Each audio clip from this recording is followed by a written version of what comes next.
प्रिय सज्जनों, आप सुन रहे हैं सदगुरु कबीर साहब का अमृतवाणी कर्म को अंग। सदगुरु कबीर साहब कहते हैं, कर्मानुसार जीव को फल मिलते हैं। कर्मों का सुधार करना महान कर्तव्य है। अगर मनुष्य कर्म को सुधार लिया तो जीव सुखी हो सकता है। तो सदगुरु कबीर साहब कहते हैं, काया खेत किसान मन, पाप पुण्य दो बीज, बोया लूने आपना, काया कस के जीव। शरीर खेत है और मन किसान। पाप पुण्य दो बीज हैं, जो बोया जाएगा वही काटने को मिलेगा। बुरे कर्म काया में जीव को पीड़ा पहुंचाते हैं। सदगुरु कबीर साहब कहते हैं कि ये शरीर खेत है और मन किसान है। मन किसान के रूप में यहां पर उद्धृत किया गया है कि जैसे हम बीज बोते हैं, जैसे किसान बीज बोता है और उस बीज को बोकर वह वैसे ही फल प्राप्त करता है, उसी प्रकार से मन के द्वारा जो कर्म होते हैं, मन के द्वारा जो विचार होते हैं, साहब कहते हैं पाप पुण्य मनुष्य करता है और जो बोता है वही उसको प्राप्त होता है। काया खेत, ये शरीर खेत के समान और मन किसान के तुल्य। और पाप पुण्य दो बीज हैं। मनुष्य जीवन भर पाप और पुण्य दो बीज को ही तो बोता ही रहता है। कभी पाप करता है, कभी पुण्य करता है, और इसी के कारण, इसी के फलस्वरूप उनको सुख दुख मिलते हैं। बुरे कर्म करता है तो उसके परिणाम में उनको दुख मिलता है, और अच्छे कर्म करते हैं उसके परिणाम में उसको सुख मिलता है। इसलिए सज्जनों, मनुष्य को सोच समझ करके कर्म करना चाहिए। कर्म ये बीज रूप में हमें मिलते हैं, हमें सुख दुख रूप में मिलते हैं। मनुष्य के ऊपर कोई ईश्वर परमात्मा नहीं है। मनुष्य का अपना कर्म ही वही भाग्य है, वही भगवान, वही उनके लिए ईश्वर परमात्मा है। क्योंकि कर्म के द्वारा सुख दुख होते हैं। जितने भी मनुष्य के अलावा जितने भी संसार में प्राणी देखे जाते हैं, उनके अपने कर्मों के द्वारा उनको शरीर प्राप्त हुआ है। हमें भी जो शरीर मिला है मनुष्य देह का, ये अपने पुण्य कर्मों के फलस्वरूप ही प्राप्त हुआ है। हम आज मनुष्य जीवन प्राप्त करके कितने सुखी हैं, ये हमारे अपने कर्मों के द्वारा हमको मिला है। इसलिए सज्जनों, मनुष्य को पुण्य कर्म करना चाहिए। एक ही बार हमको कर्म करने का अवसर मिलता है, और इस मनुष्य जीवन में हमने अच्छे कर्म नहीं किए तो वही पशु पक्षी के रूप में जन्म लेना पड़ेगा और कर्मों को भोगना पड़ेगा। इसी प्रकार अनंत काल तक ये जीव शरीर धारण करते और मरते, विषय सुखों को भोगते भोगते मरते और शरीर धारण करते। एक ही अवसर हमको मिला है मानुष देह, और इस मनुष्य देह में पुण्य कर्म करके मनुष्य देह की प्राप्ति कर एक दिन सदा के लिए संसार के आवागमन से मुक्त हो जाते हैं। काला मुख कर कर्म का, कादर लाओ आग, लोभ बड़ाई छाड़ के, राचो गुरु के राग। कर्म का मुख काला कर दो।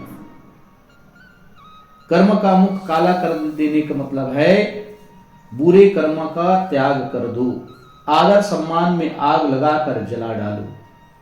सदगुरु कहते हैं कि आदर सम्मान का हमारे मन में जो भाव होता है उसको जला डालो, और लोभ बड़ाई का त्याग कर गुरु ज्ञान का अलाप अलाप। यहां पर सदगुरु समस्त बुराइयों को त्याग करने की बात कहते हैं।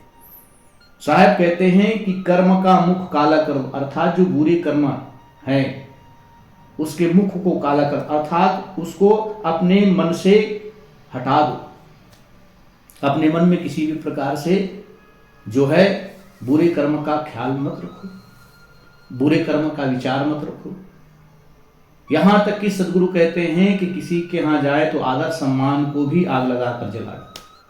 अगर किसी के यहां जा रहे हैं और सोचेंगे कि हमारा ऐसे सम्मान होगा, हमारा ऐसे आदर करेगा, और वहां ना मिला तो आदमी दुखी हो जाता है। तो सदगुरु कहते हैं निस्वार्थ भाव से आप किसी के यहाँ जाते हैं तो आदर सम्मान की भावना रखें और लोभ बड़ाई का त्याग कर, लोभ का, संसार के प्रति जो मन में लोभ होते हैं, विषय सुखों को भोगने का, प्राणी पदार्थों का लोभ मन में बना रहता है, इसका भी त्याग कर दें। कोई हमारी बड़ाई करे इसका भी ख्याल त्याग दें, इसका भी मन में विचार त्याग दें और निरंतर सद्गुरु का ज्ञान अपने मन में विचार करते रहें। सद्गुरु संतों ने जीवन के कल्याण के लिए जो आवश्यक बातें बताई है कि समस्त बुराइयों का त्याग कर अपने आत्मा स्थिति में रमण करना, मन को संसार में ना लगाकर मन को अपनी आत्मा में लगाना, ताकि यह जीव जो है आत्म स्थिति को प्राप्त करके निरंतर जो है अपने कल्याण के पथ में आगे बढ़ता रहे। कबीर चंदर पर जला तीतर बैठा माही, हम तो दाजत पंख बिना तुम दाजत हो काहीं। कबीर कमाई आपने कबहु न निष्फल जाए, सात समुद्र आड़ा पड़े मिले अगाड़ी आए।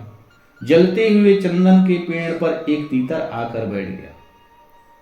अब वो चंदन का वृक्ष जल रहा है आग से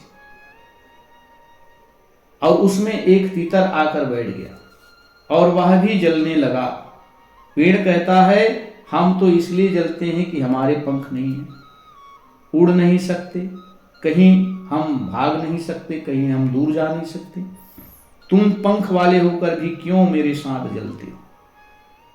तो तीतर उत्तर देता है कि अपना किया हुआ कर्म बेकार नहीं जाता, सात समुद्र की आड़ में रहे तो भी आगे आकर मिलता है। सदगुरु कबीर साहब कहते हैं कि जलते हुए चंदन के पेड़ पर एक तीतर आकर बैठ गया।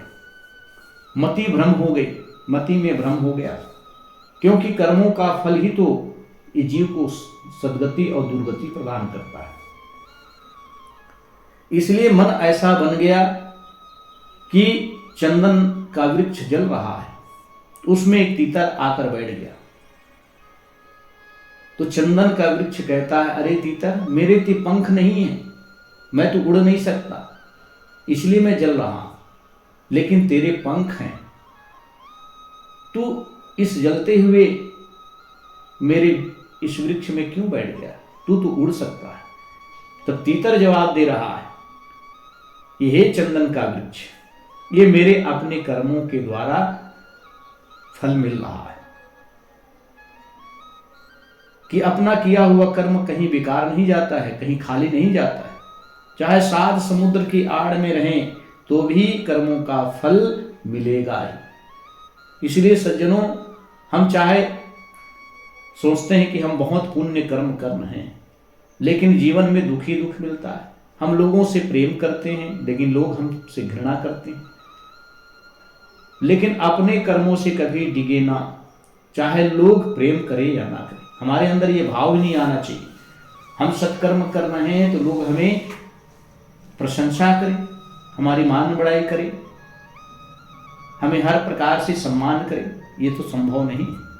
इसलिए अपना पवित्र कर्म कभी ना छोड़ें और मनुष्य से कभी ये भाव ना रखें कि वो हमारा सम्मान करेंगे। अपना पवित्र कर्म करते जाएं, क्योंकि परिवर्तनशील जड़ शरीर में निवास कर जीव ज्ञान स्वरूप होते हुए कर्मवश दुख भोगता है। ये संसार परिवर्तनशील है, शरीर भी परिवर्तनशील है। जिस शरीर में हम रहते हैं वह भी नित्य परिवर्तन हो रहा है और इस परिवर्तनशील शरीर में जीव ज्ञान स्वरूप होते हुए भी कर्मों का दुख भोगता है। ये जानकर कि मेरे जीवन में सुख दुख हैं, उसको भोगते रहता है। करे बुराई सुख चहे कैसे पावे कोई, रोपे पेड़ बबूल का आम कहाँ ते हो। कोई बुरा कर्म करके सुख चाहे तो वह कैसे पाएगा? आदमी अक्सर बुरा कर्म कर लेता है और उसके फलस्वरूप उसके फल में वो सुख चाहता है। सदगुरु कबीर साहब कहते हैं कि बुराई कर्म करने के बाद कैसे सुख मिलेगा, बबूल का वृक्ष लगाकर आम का फल कैसे मिलेगा। हर मनुष्य यही चाहता है, बुरे कर्म करेंगे, बुरे मन में विचार आएंगे, उस कर्मों को बोकर वो सोचते हैं कि मुझे दुख क्यों मिल रहा है। तो जैसा कर्म है वैसा फल है। इसीलिए सदगुरु कबीर साहब कहते हैं किसी के प्रति बुरा ना करो। अगर सुख चाहते हो, आत्म शांति चाहते हो, तो किसी के प्रति अहित ना करो, किसी के काम को ना बिगाड़ो। जहां यह जीरा पगु धरे बखत बराबर साथ, जो है लिखा नसीब में चले न अविचल बात। प्राणी जहां जहां जाता है उसके कर्म बराबर उनके साथ रहते हैं। मनुष्य, पशु, पक्षी ये कहीं भी चले जाएं, जिसने शरीर धारण किया है उनके पीछे कर्म लगा हुआ है, क्योंकि कर्मों से ही तो शरीर का निर्माण हुआ है। अब उसके फल में जीव को सुख दुख मिलते हैं। सदगुरु कबीर साहब कहते हैं कि प्राणी जहां जहां जाता है उसके कर्म बराबर उसके साथ रहते। कर्म शरीर के ही साथ रहते, कर्म शरीर में ही निहित रहते। कर्म का फल हमारे इसी शरीर में ही है। जो प्रारब्ध में बना है उसको भोगना निश्चित है, टल नहीं सकता। जो हमने कर्म कर चुके हैं उसका फल हमको मिलेगा ही, चाहे हम कहीं भी चले जाएं, कहीं भी रहें, कर्म हमारे पीछे छोड़ने वाला नहीं। अगर कर्म किसी के पीछे छोड़ दे तो वह आदमी सुखी हो सकता है, लेकिन वह कर्म किसी न किसी रूप में मिलेगा ही, कर्म का फल मिलेगा ही। चाहे यहां से आप विदेश चले जाएं, लेकिन कर्म कभी जो है आपसे अलग नहीं हो सकता, क्योंकि हमने जो प्रारब्ध में कर्म कर चुके हैं वह तो मन में संग्रहित हो गया संस्कार के रूप में। संस्कार के रूप में उनका फल संग्रहित है, आज नहीं तो कल उसका फल हमको मिलेगा ही। इसलिए सज्जनों, सदगुरु कबीर साहब कहते हैं प्राणी जहां जहां जाता है उसके कर्म भी बराबर उनके साथ रहते हैं। जहां यह जीरा पगु धरे बखत बराबर साथ।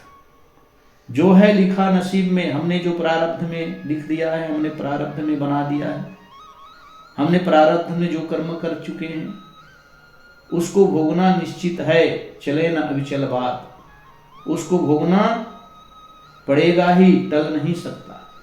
इसलिए सज्जनों, संत गुरुजन के द्वारा हमें सत्य मार्ग मिलते, कल्याण करने की रास्ता मिलते। किसी भी प्राणी पदार्थों को दुख और तकलीफ ना दो। हर प्राणी के प्रति आप अपना प्रेम रखें, चाहे वो कोई भी पशु हो, चाहे अगर आपको सर्प भी आपके घर में मिल जाते हैं, निकल आते हैं, उस सर्प को भी आदमी को नहीं मारना चाहिए। कोई भी जहरीला कीड़े घर में आ जाते हैं, उसको भी मनुष्य को नहीं मारना चाहिए, क्योंकि हम जो कर्म कर रहे हैं वह कर्म के फल में पाप और पुण्य छुपे हुए हैं। इसीलिए कर्मों को सोच विचार कर मनुष्य को करना चाहिए। प्रारब्ध पहले बना पीछे बना शरीर, कबीर अचंभाय है यही मन नहीं बांधे धीर। पहले प्रारब्ध बनकर पीछे शरीर की रचना होती है। सदगुरु कबीर साहब कहते हैं पहले प्रारब्ध बनकर पीछे शरीर की रचना होती है, परंतु आश्चर्य यही है कि यह जानकर भी मन धैर्य नहीं धरता है। सदगुरु कहते हैं कर्मानुसार फल होंगे ही, घबराने की आवश्यकता नहीं। ये जो शरीर बना है, शरीर निर्मित हुआ है, पहले प्रारब्ध बना, उसके बाद शरीर की रचना हुई। जो हम कर्म कर रहे हैं उसी के आधार पर निर्णय होगा कि मनुष्य देह मिलेगा या पशु पक्षी के शरीर में इसको जाना पड़ेगा। इसीलिए कहते हैं कि जो हम कर्म कर रहे हैं उसको सोच विचार कर कर्म करना चाहिए, लेकिन आदमी सोच विचार कर कर्म नहीं करता है। मनुष्य देह तो मिला है आत्म कल्याण के लिए, सबकी रक्षा करने के लिए। दुनिया में सबसे ताकतवर प्राणी है तो मनुष्य है। अपने बुद्धि और विवेक से, शारीरिक बल से बहुत कमजोर है। शारीरिक बल उतना नहीं है जैसे हाथी है, शेर है, बड़े बड़े और जानवर है जो शारीरिक बल से परिपूर्ण है, लेकिन उसके अंदर मानसिक बल नहीं है, उसमें ज्ञान बल नहीं है। मनुष्य के अंदर ये विशेष शक्ति प्राप्त है कि मानसिक बल, मनोबल, ज्ञान बल के द्वारा बड़े बड़े प्राणियों के अपने वश में कर लेता है, बड़े बड़े प्राणियों पर अंकुश प्राप्त कर लेता है। यहाँ तक शेर को भी पिंजड़े में बंद कर देता है, हाथी को भी जंजीरों में जकड़कर अपना काम करवाती है, बड़े बड़े मछलियां को भी मारकर उसका जो है अंत कर देते हैं। तो मनुष्य के पास इतनी विवेक बुद्धि, विवेकशील प्राणी, दुनिया पर राज करने वाला मनुष्य है। सदगुरु कबीर साहब कहते हैं इसी कर्म के आधार पर जो है, पवित्र कर्मों के आधार पर मनुष्य को मनुष्य देह मिलता है, ये जीव को मानव देह मिलता है। अगर बुरा कर्म हुआ तो यही जीव नाना प्रकार के खाने में जाकर अनंत दुख और कष्ट भोगते रहे। इसलिए अपने कर्मों को सुधार कर मनुष्य को पवित्र कर्म करना चाहिए, क्योंकि कर्मों का फल बड़ा जोर है, कर्मों के फल में बड़ी शक्ति है। अब इन्हीं कर्मों के फल को जीव भोगते रहता है जन्म से लेकर मृत्यु पर्यंत। यही कर्म हमारे साथ रहते हैं, यही कर्म हमारे पीछे करते रहते हैं।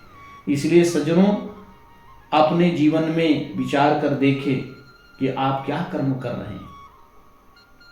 अब अगर गलत कर्म कर रहे हैं तो आज से ही सुधर जाएं और पवित्र कर्म करें, अच्छा कर्म करें, जिससे आपको सुख और शांति भी प्राप्त हो।